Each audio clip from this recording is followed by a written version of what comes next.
¿Quién será el necio? Usted. Dice el necio en su corazón, no hay Dios. Se han corrompido, ahora el que contesta es Dios, e hicieron abominable maldad, no hay quien haga el bien. Dios desde los cielos miró sobre los hijos de los hombres para ver si había algún entendido que buscara a Dios. ¿Y cuál fue la respuesta? Cada uno se había vuelto atrás, todos se habían corrompido. No hay quien haga lo bueno, no hay ni uno. Eso lo está diciendo Dios. En el sentido espiritual está hablando, no hay quien haga lo bueno. Obviamente, los médicos sanan, los inventores, los científicos descubren cosas. Entonces, en el sentido espiritual, ¿qué dice Dios? No hay quien haga lo bueno, no hay ni uno. De eso vamos a hablar. Entonces, Dios es un exagerado, es un radical Dios. ¿Ok? Entonces, pues eso es lo que vamos a hablar el día de hoy. Vamos a orar para poner este tiempo en las manos del Señor. Acompáñenme, por favor, hermanos. Buenos días. Padre Santo, te damos gracias por este día, gracias por todas las bendiciones que nos das, Padre. Ayúdanos en este tiempo, Señor, que vamos a compartir tu palabra sobre un tema muy polémico, un tema radical, un tema que duele mucho al corazón orgulloso de cada uno de nosotros, Padre, pero ayúdanos a aceptarlo, a entenderlo, pero sobre todo cambia nuestra manera de pensar y nuestra manera de vivir y de sentir. Pedimos por todas las personas que están aquí, Señor, para que nos santifiques, pero especialmente te pedimos a aquellos que están ciegos, que tienen todavía la venda en sus ojos, que aún se creen buenos, Señor, que aún no se creen pecadores, que aún no entienden que no tienen una relación verdadera y genuina contigo, Padre, para que les quebrantes su necio corazón de piedra y les des un corazón de carne y que clamen por perdón a ti, Señor. Te damos gracias, Padre Santo. Amén. Bueno, entonces, siento muy delayado. Bueno, así es. Dice, el mayor problema del ser humano. ¿Cómo la ven ustedes con ese título? Este sermón lo compartí, y aquí lo tengo, en el 2015 aquí, cuando recién llegamos. ¿Y sabes qué pasó? Teníamos una pareja cristiana que se empezó a congregar con nosotros y ya pues la idea era que se hicieran miembros. Ellos venían de una iglesia muy famosa de allá de Mochis, muy conocida, muy grande, y habían estado en una iglesia allá de Ruiz Cortines, que en Ruiz Cortines es como se dan las cosas, ¿no? Por allá, por aquellos lares. Y venían también de un pastor muy famosito de allá, que no tiene muy buena fama, pero bueno, entonces cuando me escucharon, yo los estaba viendo y predicando, yo bien apasionado, ¿no? Y les veía la cara que les hacía así, como que se les escurría. Yo, ¿qué pasa? Y ya termina el sermón y me acerco con ellos. ¿Qué pasó? ¿Cómo se les hizo el sermón? Y así muy triste, ¿no? No me quisieron decir nada. Y en la semana me mandan llamar. Me dice, Brian, ¿sabes qué? Quiero hablar contigo, vamos. Están muy molestos, porque así no se predica. Me dijeron, así no se predica, hermano. ¿Qué fue eso? Hable del amor. Y me citaron varios pasajes así alternados, ¿no? Del amor. Y yo, pues la verdad no podía creer lo que estaba oyendo. Entonces, así que si usted al terminar siente igual, ni modo, hable conmigo. Como dice, me encanta como dice Roberts, el que da la clase de evangelismo, ¿no? Se aceptan críticas, todo, hasta insultos. Son bienvenidos los insultos, no hay problema. Para eso estamos. Mira, no lo busques, la mayoría de los versículos más relevantes te los voy a poner. Dice, en Génesis 4:7, sígueme el hilo. Génesis 4:7. Y quédate con el título. ¿Cuál será el mayor problema que tiene el ser humano? ¿Cuál será el mayor problema? ¿Tapo o no tapo, María? ¿Poquito? ¿No? Bueno. Génesis 4:7 dice, y sucedió que andando el tiempo en que Caín trajo del fruto de la tierra una ofrenda a Jehová, Abel también trajo de los primogénitos de sus ovejas de lo más gordo. Te digas, los dos vinieron a adorar a Dios. ¿Cuál es el problema? Y miró Jehová con agrado la de Abel y su ofrenda. Y esa no el Señor. ¿Por qué la de otro no lo vio con agrado? Lo trajo la ofrenda. ¿Cuál es el problema? Pero no miró con agrado a Caín y la ofrenda suya. Entonces, obvio, Caín, ¿qué dice? Se ensañó en gran manera y decayó su semblante. Cayó en depresión, cayó en nervios, pobrecito. Entonces Jehová le dijo a Caín, ¿por qué te has ensañado? ¿Por qué ha decaído tu semblante? Si bien hicieres, no serías enaltecido. O sea, haz lo correcto, te va a ir bien. Si no hicieres el bien, ok, el pecado, ahí está tu conciencia. Ahí está el pecado a la puerta. Con todo esto, para ti será su deseo y tú lo vas a controlar. O sea, el Señor le advirtió, haz lo correcto. No haces lo correcto, ahí está el pecado a la puerta y te va a controlar si no lo identificas. ¿Sí? El Señor no ve con agrado el acto de adoración de Caín porque era incorrecto. Estaba incorrecto adorándolo. El otro se lució, le trajo lo mejor. Y el otro cumplió. Ahí te aviento esta ofrenda. Ahí traigo 20 pesos de ofrenda. Ahí te vas a... Me sobraron en el mes. Eso no es adoración. Eso es cumplir. Eso es legalismo, eso es religiosidad. Por lo tanto, Caín se molesta, pero en sobremanera. Y Dios le advierte que deje ese sentimiento pecaminoso, pero no le hace caso a la exhortación. Así que Caín termina dominado por su pecado. ¿Y sabes qué hizo? ¿Quieres un acto de adoración? ¿Quieres un sacrificio? Ahí te va tu hijo. Y lo mata. Fíjate, un pecado de frustración y amargura termina en asesinato. Para que veas lo importante que es controlar el pecado. Ahí ya, no, es muy tranquilo Caín. No, es su ira y su enojo y su frustración a dónde lo llevó. Y el Señor le advirtió. ¿Ya te estás dando cuenta por dónde va la cosa? Génesis, un pasaje que a muchos les molesta. Génesis 6, 5 y 6. Y vio Jehová que la maldad de los hombres era mucha en la tierra y que todo deseo de sus pensamientos del corazón de ellos era solamente el mal. Y se arrepintió Jehová de haber hecho al hombre en la tierra y le debió en su corazón. Y los versículos que siguen ya sabemos. El diluvio. Mató a todo mundo excepto a 8 personas. ¿Por qué? Porque la maldad de los hombres era mucha. Y hay gente que me dice, espérate, eran bien prehistóricos aquellos, eran bien primitivos, eran hombres muy incivilizados, eran muy malos. Mentiras. La naturaleza del ser humano es la misma, siempre ha sido la misma. Además, hoy estamos peor, somos más inmorales hoy que antes, pero somos igual de pecaminosos. Rapidito, así, 2 de Samuel habla de David, el rey David, que nos lo ponen de ejemplo. El Señor en tiempos de guerra debe ir para allá y se queda en su cuarto vacacionando. Y de repente se levanta en la tarde, el flojito, abre la ventana y ve una mujer muy guapa bañándose. Y dijo, wow, soy el rey, tráigamela para acá. Tiene relaciones con ella, sale embarazada y dice, ¿y ahora cómo le hago? Porque la ley es adulteras, muerte, aunque seas el rey, muerte. Entonces dice, ¿cómo le hago? El esposo, que venga ahorita y tenga relaciones con ella y así el hijo, le vamos a decir que es de él. Fíjate que la malicia, como para que no lo quiten de rey y no muera, ¿no? Viene el hombre muy fiel y dice, no, yo no voy a tener relaciones con mi esposa porque ya están mis compañeros peleando a muerte. ¿Cómo es posible que yo aquí disfrutando los deleites de mi mujer y todos mis hermanos allá peleando? No, no voy a hacer eso. Y no se acuesta con ella. Wow, bien fiel. Entonces dice el Señor, no me queda otra más que matarlo. Entonces el rey David le planea, le dice a su comandante, ponlo en las filas de enfrente, donde todos reciben ahí las lanzas y las flechas. Y murió, obviamente. Muere. Entonces, muere. Y nadie se enteró. Pasa un año y el de rey David, todo el mundo lo tiene el rey David. Wow, ese hombre tan espiritual que guía a Israel. Entonces el Señor se molesta y después de un año le manda al profeta Natán y le dice, y lo confronta. Mira lo que hiciste. ¿Por qué hizo eso? ¿Por qué eso hizo a David si conocía a Dios? ¿Sí? Tremendo. En una ocasión, Israel siempre fue advertido por profetas. Obedece a Dios, y los israelitas necios, siempre desviándose. Y un día le dice el Señor, te voy a mandar una nación que te sitie o te sitúe y vas a tener problemas, te lo voy a mandar. No pasa nada, nadie nos va a entrar con nosotros, somos una fortaleza, somos el pueblo de Dios, ¿qué nos va a pasar? Fíjate lo que pasó en 2 Reyes 6:24, te lo voy a leer, fuertísimo el pasaje. Después de esto sucedió que Hadad, rey de Siria, un rey pagano, reunió a todo su ejército y subió y sitió a Samaria. Samaria era parte de los israelitas.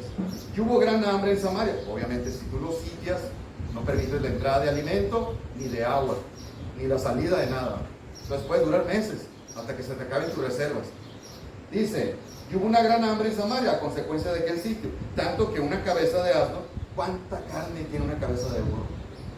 Se vendía a 80 piezas de plata, carísima, carísima. Y una cuarta parte de caf de estiércol de palomas. ¿Para qué te sirve el excremento de la paloma?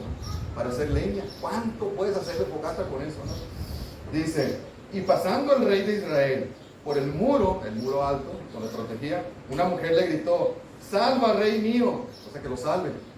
Y le dice el rey, si no te salva Dios, ¿dónde te puedo salvar yo, mujer? Y le dijo el rey, ¿qué tienes? ¿Cuál es tu problema? Y él le respondió, esta mujer me dijo, dame acá tu hijo y comámoslo hoy, y mañana comeremos el mío. Cocimos pues a mi hijo y lo comimos. Y al día siguiente yo le dije, dame acá tu hijo, que no vamos a comer. Mas ella lo escondió a su hijo. Y cuando el rey oyó esas palabras de aquella mujer, rasgó sus vestidos y pasó así por el muro, y el pueblo vio el cilicio que traía interiormente en su cuerpo. ¿Qué fue eso? Canibalismo. Ah, bueno, pero es que esa gente era muy ignorante, era muy mala, ¿no? Somos nosotros, no hay diferencia. Ellos conocían a Dios, se comieron al hijo de la necesidad del hambre. ¿Cuál será el mayor problema de la persona? Fíjate el extremo que llega el ser humano. ¿Te acuerdas cuando el Señor Jesús, a la entrada triunfal en Jerusalén, los niños le tiraban ramas, todo el mundo, salve Dios, no, tú eres el rey? Y a los días, esa misma multitud, mátenlo, crucifíquenlo. Y el Señor les donó, porque mira, aquí está, Barrabás, este sí es asesino y ladrón, ¿lo soltamos o a este? No, suelta a Barrabás, mata a este, pero este no ha hecho nada, le dice, no le hace, mátalo. ¿Por qué hicieron eso? Si primero lo estaban alabando. Todos somos así. El que crea que no, tiene un serio problema de ceguera en su mente, en sus vistas. Entonces, ¿qué es todo esto que te estoy citando? ¿Ya entendiste por qué se no fue ese matrimonio? ¿Qué es todo esto? Es un cuadro de la verdadera naturaleza de todo ser humano. Las personas piensan que el calentamiento global, la hambruna mundial, la hambruna en África, los niños de África que se están muriendo, la capa de ozono, la desaparición de las especies de animales que está afectando, la inclusión de todos los sectores humanos, ahora con LGBT y el signo más, la pobreza extrema, esos son problemas en el mundo. Pero ¿qué acabamos de ver? No es cierto, esos no son problemas. Este es el verdadero problema, el pecado. Así de fácil. El pecado es el verdadero problema que tiene el ser humano, no lo otro. Lo otro es secundario. Lo primario es el pecado. ¿De qué sirve que yo salve al planeta si me voy a ir al infierno? ¿Sí? Todo ser humano, fíjate, todo ser humano tenemos un serio problema con el pecado. Ahora, ¿entendiste por qué se pusieron serios la pareja esta? Mira, si yo tengo una cerca, un cerco, no sé cómo le llamamos, para mi terreno, y está perfectamente colocado según las escrituras, bien puesto todo, ¿no? Pero mi vecino viene y lo quita y pone el suyo y me invade unos metros, ¿no? Dentro de mi terreno, ¿qué pasa ahí? Él acaba de transgredir la ley, ¿sí? Y yo, pues voy y lo acuso con el juez, le pongo una demanda, pero él me dice, no creo en la ley, no creo en los jueces. Sale. ¿Qué pasa? Como no cree, no transgredió la ley entonces. Eso es lo que dicen los ateos, ¿no? Yo no creo lo que Dios dice, por lo tanto, no creo en eso. No creo en el infierno, no creo en el pecado, no creo en los castigos divinos. Entonces, como no cree, no va a pasar eso, no existe eso. Así como este vecino, no cree en los jueces ni en la ley de propiedad. Por lo tanto, yo lo pongo donde yo quiero, Antonio. Así que hazle como te parezca. Igual, no importa, él transgredió porque la ley existe y la violó. Aún así, si él no cree o no está de acuerdo. Por tanto, él tiene una culpa y una deuda conmigo. Y donde hay culpa y deuda, hay consecuencias. Ni modo. Así es el ser humano. Todos hemos violado la ley de Dios todos los días. El pecado vino a corromper todo, absolutamente toda la creación. Es más, todo el universo está afectado por el pecado de nosotros. Por algo lo va a destruir todo. Pero ¿qué es el pecado en sí? ¿Qué es el pecado en sí? El creador del universo crió su ley, donde está revelada su voluntad, y su voluntad es la ley. Cuando esta es quebrantada o no es cumplida, hay culpabilidad, hay deuda, por lo tanto hay pena y hay castigo. Vamos, ¿me siguen? Para entender bien, el pecado es igual a fallar, transgredir, violar su ley. Pecado no es lo que yo diga, pecado es lo que Él dice. Por ejemplo, si Dios dice, no tendrás imágenes de mí, ¿por qué la Iglesia Católica tiene imágenes? Porque abiertamente está pecando. Cuando dice, no permitirás la homosexualidad, y yo digo, no, es una preferencia, déjalo, se aman. ¿Qué estoy haciendo yo? Estoy diciendo, Dios es mentiroso, eso no es pecado, eso es amor. No, porque es su ley, aunque yo a lo mejor yo no lo puedo entender. Cuando dice, no permitirás a las mujeres en el liderazgo, y tenemos pastores, ¿por qué hacemos eso? Es su ley. No mentirás, dice él, no robarás, no codiciarás, no adulterarás. Si hacemos eso, pecaremos. ¿Por qué pecamos? Porque lo prohibió. ¿Me explico? Pues cuando yo desobedezco lo que él dice, es pecado. Y hay consecuencias. ¿Sí? Pecado es vivir contrario a como Dios dice. Y mira, este es un tema que nos atañe a todos, ¿no? A todos. Uno de los grandes problemas que tenemos nosotros los cristianos, que las malas religiones, las malas iglesias, los malos pastores y las sectas, en cierto modo, han vacunado a las personas de afuera. Y vacunado entre comillas estoy diciendo. ¿Qué quiero decir vacunado? Pues que la mayoría, como a todos los niños los bautizan en la católica, ¿verdad? Le dicen, hasta ya les tomaron los cuernitos, dicen, ¿no? Les hacen creer que ya son hijos de Dios y que son salvos. Eso es mentira. Es una mentira terrible hacerle creer a alguien que es salvo cuando no es salvo. Otros llamados evangélicos los engañan con que hagas cierta oración, pases al frente, aceptas a Cristo en tu corazón y te instan a bautizarte para hacerte creer que eres creyente. Y no es verdad. Eso es simplemente una religiosidad. Nadie se salva con eso. Nadie se salva haciendo eso. Muchos tienen un conocimiento de Cristo. Sí, he escuchado, he leído la Biblia 2 veces y me congrego en una iglesia. ¿Y qué? Eso no te hace cristiano. Eso no te hace cristiano, eso no te salva. Otros porque simplemente, sí, creo en Dios, tengo un concepto de Dios, por lo tanto soy un creyente. No es cierto, no eres un creyente. Nadie se salva por creer en Dios. Todo esto afecta en forma negativa y es un antídoto contra la verdad del Evangelio. Mira, te voy a poner una ilustración que siempre uso yo para evangelizar. Dice, si una persona está invadida de cáncer, pero ella no lo sabe, y va con el médico para que le diga los resultados del estudio, ¿no? ¿Qué crees tú que debería hacer el médico? ¿No? Imagínate, Alicia va y se hace un estudio porque se sintió rarito y va al estudio. Y el médico ve cáncer terminal, 3 meses te quedan, vamos, invasivo totalmente, metástasis, ya se difuminó todo el país. ¿Qué debe hacer el médico? ¿Qué crees tú que debe hacer? Decirle la total verdad que si no toma quimio, irremediablemente va a morir en poquito tiempo. Suena muy duro, ¿verdad? A lo mejor ella va a pensar que poco amor, que poco tacto tiene el médico, pero es la verdad, ¿verdad? O debemos mostrarle mucho amor, empatía y decirle a la persona que pues si tomas unas píldoras te vas a sentir bien, vete a tu casa y sé feliz. ¿Qué será lo correcto hacer? Ni modo, hablar la verdad y decirle, tienes cáncer terminal y tienes que tomar la quimio, si no te mueres. Bueno, es lo mismo el mundo. Tienen invadido de cáncer toda su alma y el único antídoto quimio es el Evangelio. Si no, irremediablemente van a ir al infierno. Así, irremediablemente, si no toman el Evangelio, que es la quimio para el alma humana.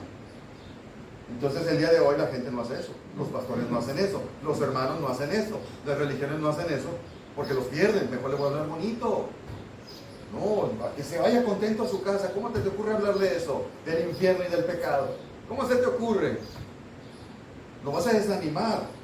Jeremías, mira la crítica que hace Jeremías a los profetas falsos. Es como ahora yo a los falsos profetas, falsos pastores. Curan la herida de mi pueblo, porque tiene una herida, con liviandad, diciéndole paz, paz, pero no hay paz. ¿Te fijas? Es lo mismo el día de hoy.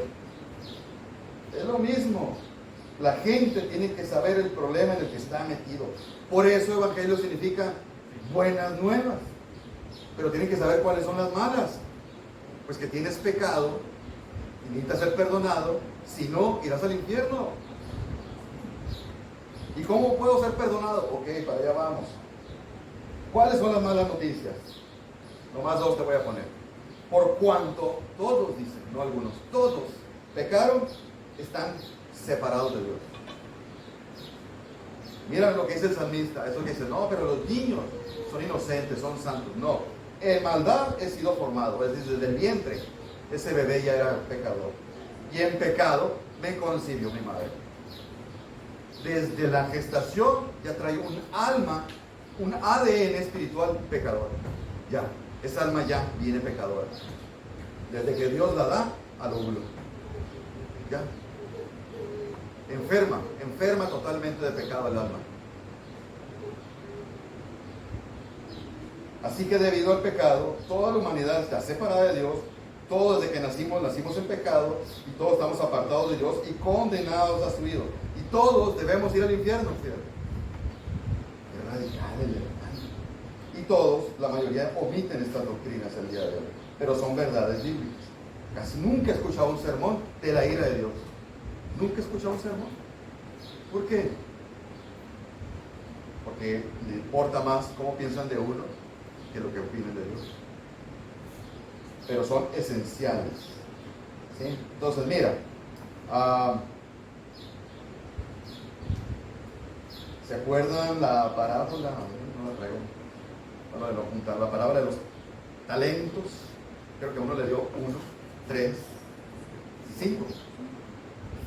Lo bueno que va a quedar grabado, ¿no? Qué vergüenza. ¿Se acuerdan qué pasó? El 3 y el 5, cuando se fue el Señor, lo trabajaron y duplicaron. Pero el que tuvo 1, dijo, no, este señor es muy malo. No, mejor lo guardo y cuando llegue se lo regreso. Lo guardó. Cuando llegó el Señor se lo regresó. Y el cielo dijo, siervo malo y perezoso y negligente, le dijo. Ese Señor es Dios. ¿Qué es eso? ¿De qué trata eso? ¿Sí? Habla de la fidelidad que debemos tener con Dios y del temor reverente que debemos tener. Él no tuvo temor reverente. Parece ser que sí. No, el único que tuvo temor reverente fue el de 3 y 5 talentos. Porque ellos obedecieron. El otro tuvo pavor de Dios. Eso es pecaminoso. Temor de Dios es bíblico. Pavor es pecaminoso. Nosotros no debemos tenerle pavor a Dios, ¿verdad? Tenemos que tener temor. Y el temor me lleva a la obediencia y a la fidelidad. Ese es el punto de la parábola de los talentos, ¿no?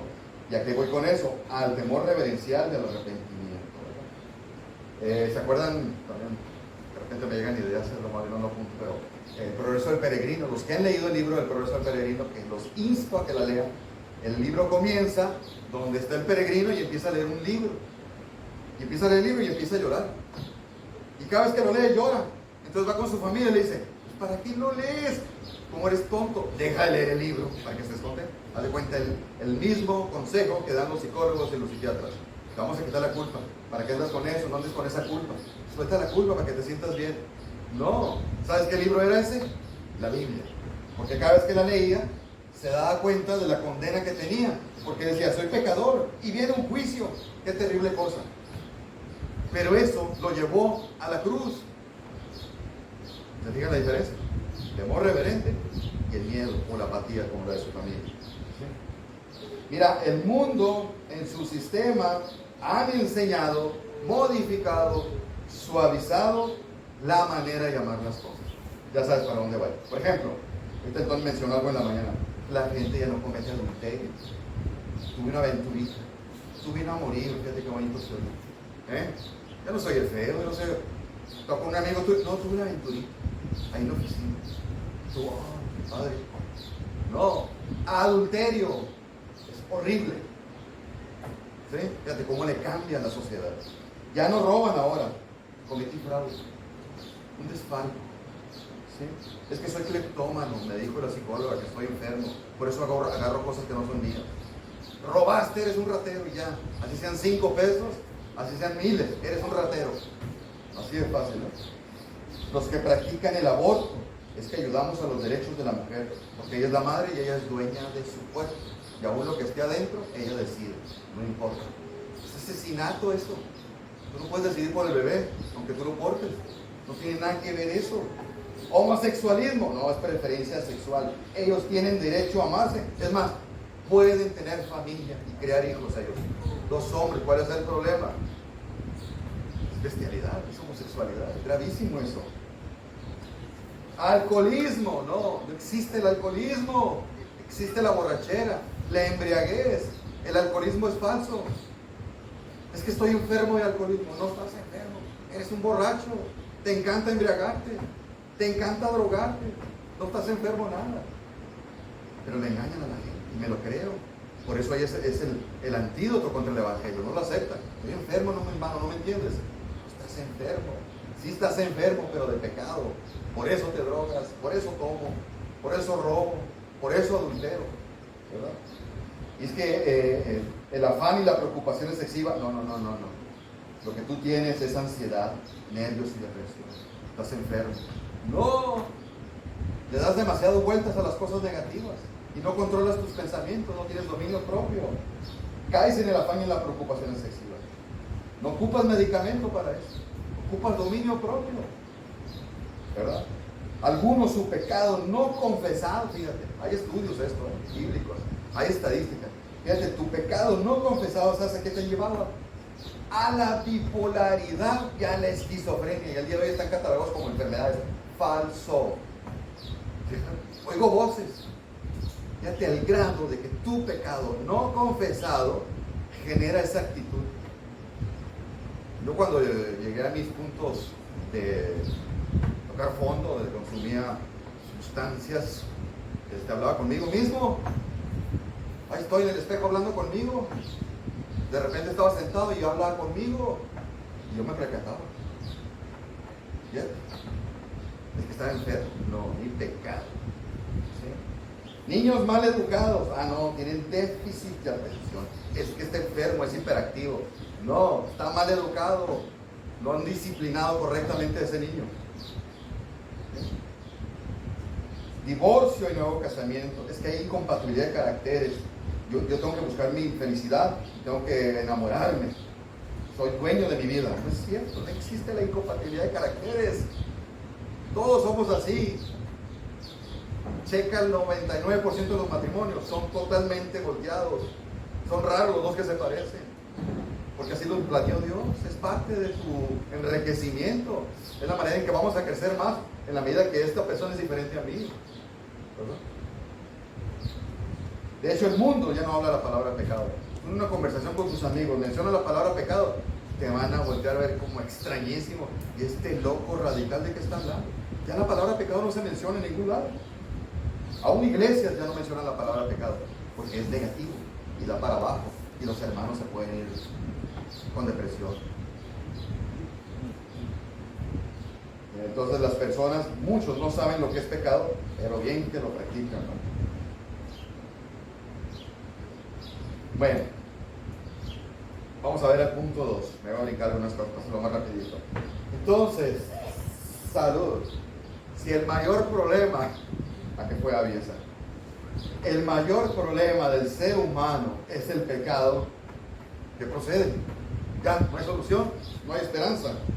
¿Qué procede? ¿Qué procede? Bueno, hay una solución o tiene una necesidad el ser humano, ¿sí o no? Tiene que tener una necesidad o hay una solución y ciertamente la hay. Mira, Mateo, bueno, ahorita te lo leo, déjame. Y es que todo el mundo tenemos esta necesidad o requerimos esa solución más bien. Pero ellos no saben, no pueden saber o entender de esa necesidad si antes no descubren el punto 1. Si la gente no captó el punto 1 que veo ahorita, esto te va a sonar insulso, inservible e innecesario. ¿Sí? Si tú ahorita no te sientes un poco incómodo, pues no vas a entender este punto y ni le vamos a dar el valor. ¿Cuál es la enorme necesidad del ser humano?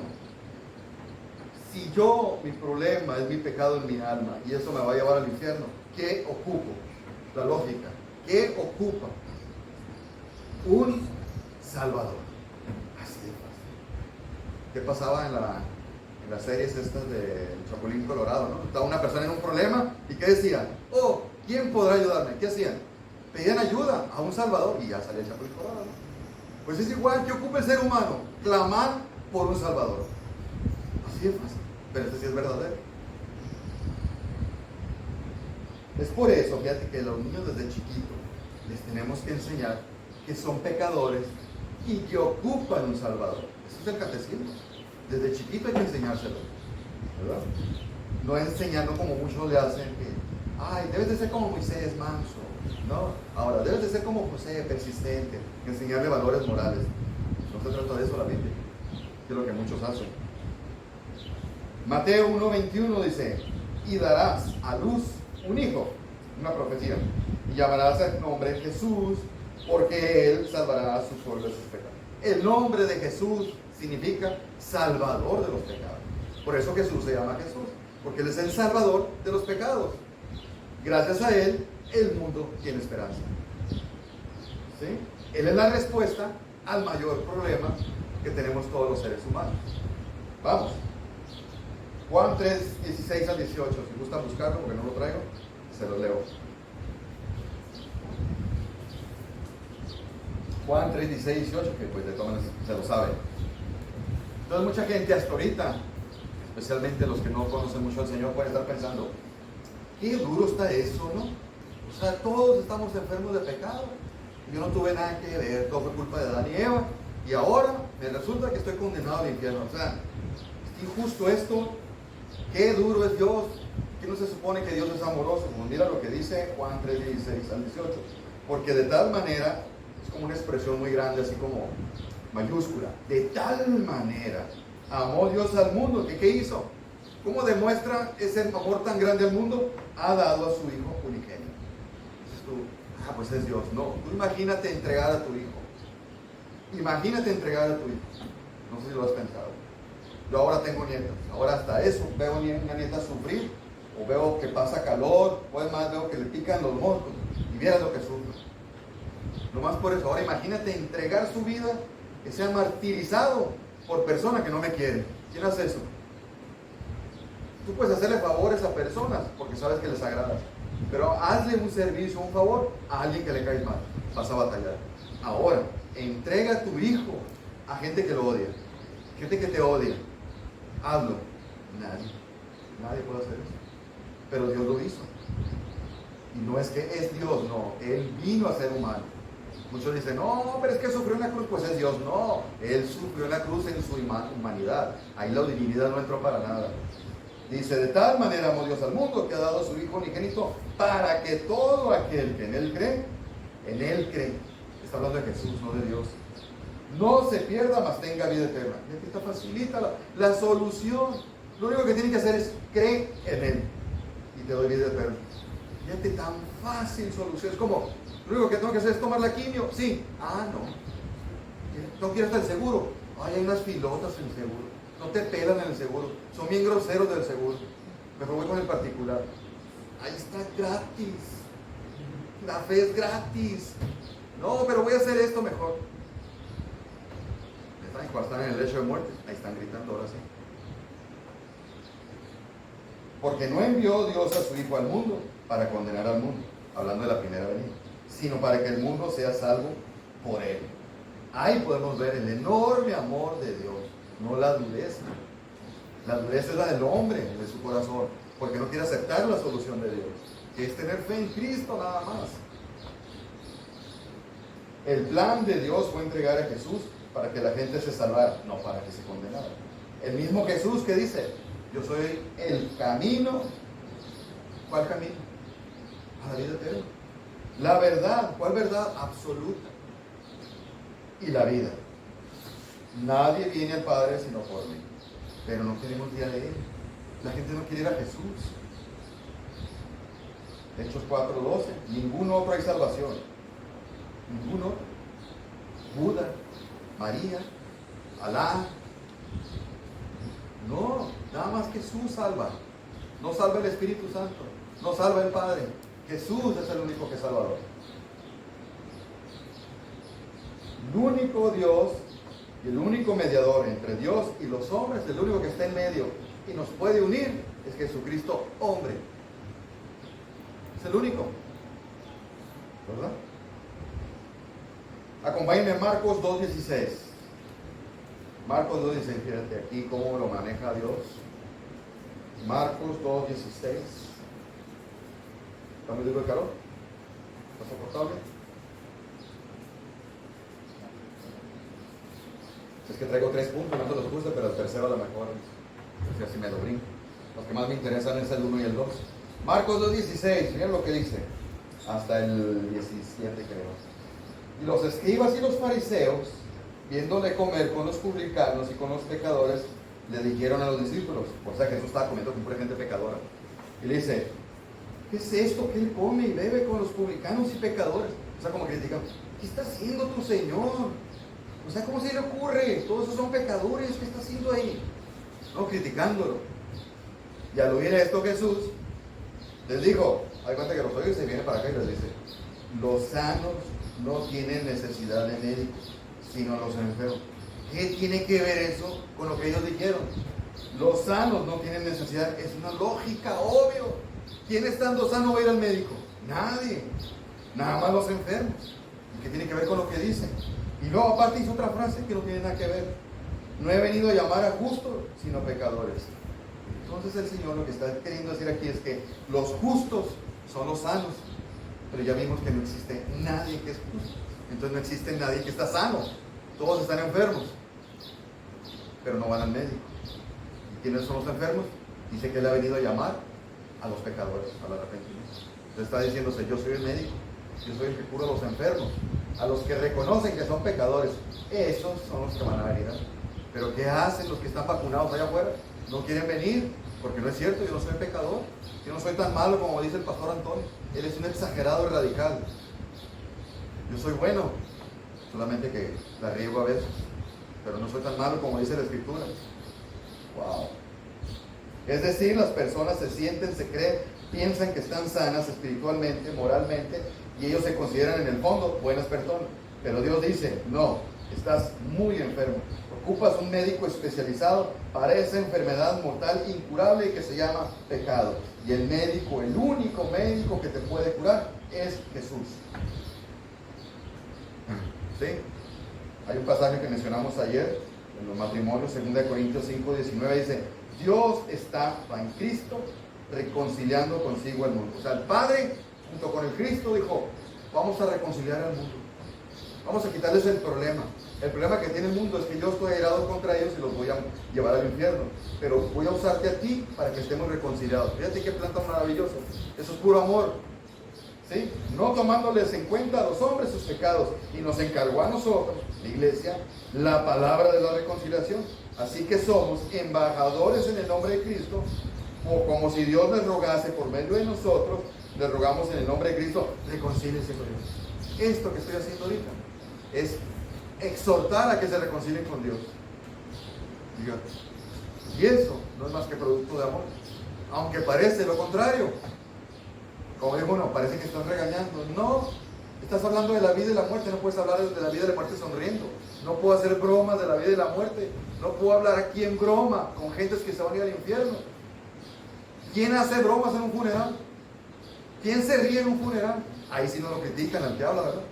Pero aquí critican al predicador que se pone duro hablando del pecado. Qué duro el hermano, parece que estás enojado. No, es que no entiendes. Estamos hablando de la vida y muerte. Y aquí hay personas que se van a ir al infierno. Y se están durmiendo. Sí. Tristeza. Para que veas lo grave que es. Es como el doctor. Alicia, tienes cáncer, te quedan 3 meses. Pero si tomas la quimio, puede que te salve. Alicia, y la Alicia estaba en el celular, en el Face. No le estaba dando importancia a lo que el médico le dijo. ¿Qué pasa con Alicia? Tú sabes la palabra. ¿Qué dirías de Alicia? Alicia es eso, exactamente. Exactamente. Para que entiendan la gravedad. Porque veo caras duras que me están juzgando. No importa, yo no me molesto. No me molesto. Preocúpate por ti porque me estás juzgando, ¿no? No, a mí no me molesta, estoy acostumbrado, la verdad. Entonces, ¿puedes ver el gran amor de Dios? Entonces, la solución a la necesidad que tiene el ser humano es el Salvador. Y el Salvador es Jesús. Obviamente, fíjate qué inteligente es Satanás. Si la solución es Jesús, ¿qué crees que va a hacer Satanás? ¿Qué crees que va a hacer Satanás? Voy a hacer algo parecido a Jesús, pero falso. Entonces toda la gente, tengo que buscar un Jesús, voy a ir porque este Jesús es más a todo, ¿verdad? Porque el Jesús verdadero, es muy duro, mejor me voy con esto. Entonces Satanás lo que hace es que crea las sectas, y usan esto, y hablan de un Jesús falso, que no salva. Y la gente se va, así, una fila enorme. Ancho y espacioso, el camino que lleva a la perdición. Ahí están todos, y llevan su Biblia bajo el brazo hablando de Jesús. Y el otro, angosto, el camino que lleva a la salvación. Entonces rápido me voy a ir. Punto 3, nomás voy a hablar muy poquito de esto. Pero ¿qué hay ahora? Básicamente lo que hablé ahorita, si te diste cuenta, está enfocado a la gente que no es creyente en realidad, o que se cree creyente, pero que en realidad no lo son, pero no lo saben. Estuvo dirigido a ellos. ¿Pero qué pasa con nosotros, los que sí somos creyentes? ¿Tenemos problema con el pecado o no tenemos problema con el pecado? ¿Qué pasa con nosotros? ¿Qué pasa con el pecado de los creyentes? ¿Sí? Existen iglesias que son sectas, aquí en muchos tenemos una o dos creo, que hablan de que el cristiano ya no peca. Está una cerca del seguro para que te des idea, para que no vayas para allá.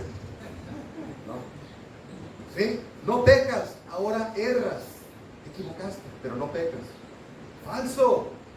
Dice Romanos 6, 1 y 2. Dice Pablo, porque a Pablo tuvo ese problema en su iglesia. Empezaron a enseñar eso. No, nosotros ya no pecamos porque somos salvos. No pecamos, cometemos errores, nos equivocamos, algo ligerito. No, ¿qué pues diremos? Vamos a perseverar en el pecado, porque ellos decían, no, entonces vamos a pecar más, a recibir más gracias. No, y eso es lo que enseñan allá. Vamos a perseverar en el pecado para que la gracia abunde. Ni se te ocurra, no se trata de eso. Porque los que hemos muerto al pecado, ¿cómo vamos a vivir? Es decir, ¿cómo va a ser tu estilo de vida pecaminoso? Al contrario, tengo que vivir en santidad. No, pues que me dijeron que no pasa nada. Entre más peco, más gracia recibo. No, eso enseñan el día de hoy algunas sectas que tienen nombres de iglesias, con pastores de apariencia muy piadosa. ¿Sí? Mira lo que dice el otro. Vuelve a lo mismo. ¿Qué pues? Pecaremos porque no estamos bajo la ley, sino bajo la gracia. Y como estamos bajo la gracia, no pasa nada. En ninguna manera. Es una palabra bien fuerte en griego. Eso dice, así como, ni se te ocurra. Bien fuerte es esa palabra en griego. ¿Sí? Entonces, se supone que los creyentes, los que verdaderamente somos salvos, no somos perfectos. Pero nuestro estilo de vida no se caracteriza por pecar. Todo lo contrario, por vivir apartado del pecado. Se ve que ese hombre está luchando, se ve que esa hermana está luchando por ya no pecar, ya no miente. Antes pedía prestado y no pagaba, ahora mira, paga, así como mucho la lucha. ¿Sí? Mira que él ya no es lujurioso. ¿Sí? Aquel, mira, ya no es irresponsable, ahora es responsable. O sea, su estilo de vida es notoriamente cambiado, pero peca. ¿Sí? Hablo de estilo de vida. Entonces, pregúntate, ¿cómo ve Dios el pecado de los creyentes? ¿Cómo crees que lo ve? Vamos a suponer que yo tengo un vecino y un día llegó una persona y hizo una pregunta y los dos contestamos lo mismo y era mentira. Nos quisimos cubrir, los dos mentimos, dijimos la misma mentira a la misma persona. Dios va a decir al vecino, pecaste, me mentiste, es una ofensa muy grave. Pero a mí me va a decir, hey, tú sabías que no debes de mentir. Tú sabes bien la palabra, tú tienes al Espíritu Santo, tú debes de santificarte y aún así te atreviste a mentir y delante de Él. Entonces mi pecado, que fue exactamente el mismo, es más grave en mí. ¿Se entiende? Es más grave en mí, es más ofensivo, es más asqueroso. Lo que acabo de hacer es pisotear la gracia de Dios. Y eso hacemos cuando nosotros pecamos. ¿Sí? Mi pecado fue mayor, fue más horrible. Pisoteaste la sangre de Jesús cada vez que hacemos eso. Entonces, hacemos caso omiso de su palabra y lo ofendemos a Él cada vez que pecamos. Y por culpa, fíjate, para que vean la gravedad. Bueno, pues me arrepiento y pido perdón. Sí, sí, está bien. Yo sé que te vas a arrepentir y vamos a pedir perdón y otra vez a cuentas con el Padre. Pero ¿qué pasa? Por culpa de nosotros se blasfema el nombre de Jesús. O sea, ya fuiste perdonado, pero por tu culpa ahora se habla mal de Dios. Por tu culpa se habla mal de la iglesia. Por culpa de nosotros, mucha gente no quiere venir a la iglesia. Porque dice, hay muchos hipócritas. Pues sí, es cierto. Vemos presumidos, orgullosos, rencorosos, vemos de todo aquí. Somos un hospital, todos estamos enfermos, es la verdad. No somos perfectos. Pero la gente no quiere venir porque nuestro estilo de vida no se caracteriza por lo otro, sino por lo otro, por lo pecaminosos a veces, tristemente.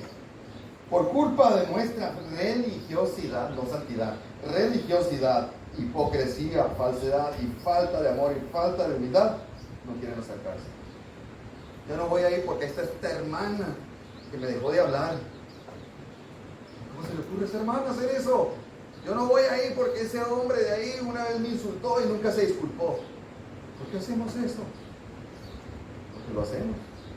Por culpa de nosotros, es más. Algunos hermanos se desvían y se apartan. Hay hermanos que se han desviado por culpa de gente de aquí. ¿Cómo es posible eso? Por culpa de nuestros pecados, otros han caído. Los hemos arrastrado. Entonces, la situación del verdadero creyente en relación con el pecado de Dios es esta. Estamos justificados, claro, declarados inocentes. Ya no tenemos culpa. No hay ninguna condenación, dice Romanos, ¿verdad? Pero, ve lo que dice Romanos 8:1. Ninguna condenación hay para los que están en Cristo. Son los verdaderos creyentes. Pero ¿qué dice? Los que no andan, los que no viven conforme a la carne, sino conforme al Espíritu. Entonces el estilo de nosotros, de aquí en adelante, debe ser andar en el Espíritu. ¿Qué es andar en el Espíritu? Esto. Habéis sido liberados del pecado, hechos siervos de Dios, y tienes por fruto ¿qué? Entonces el fruto en mi vida es la santificación. Amén. La santificación. Bueno, ya hay mucho que hablar sobre el tema del pecado, pero entonces termino con esto. A las personas que se creen creyentes, pero que no lo son, y a las que saben que no lo son, yo les animo a humillarse. Es más, te lo imploro, a arrepentirte de todos tus pecados, a pedir perdón a Dios por toda esa vida que lo has ofendido, y a clamar por misericordia, la cual será abundante. Porque sé que si hacen eso, te lo puedo afirmar, si haces genuinamente eso, verdaderamente y sinceramente, Dios te perdonará y te dará la salvación. Ahora, me dirijo a mis hermanos, el problema es que amamos lo que debemos odiar y a veces odiamos lo que debemos amar. La razón por la que amamos más esta vida que la vida venidera es que amamos más el pecado que la santidad. Debemos cuidarnos solamente de las reformas externas o morales. Debemos buscar la santidad. Amén. ¿Cómo hay que hablar?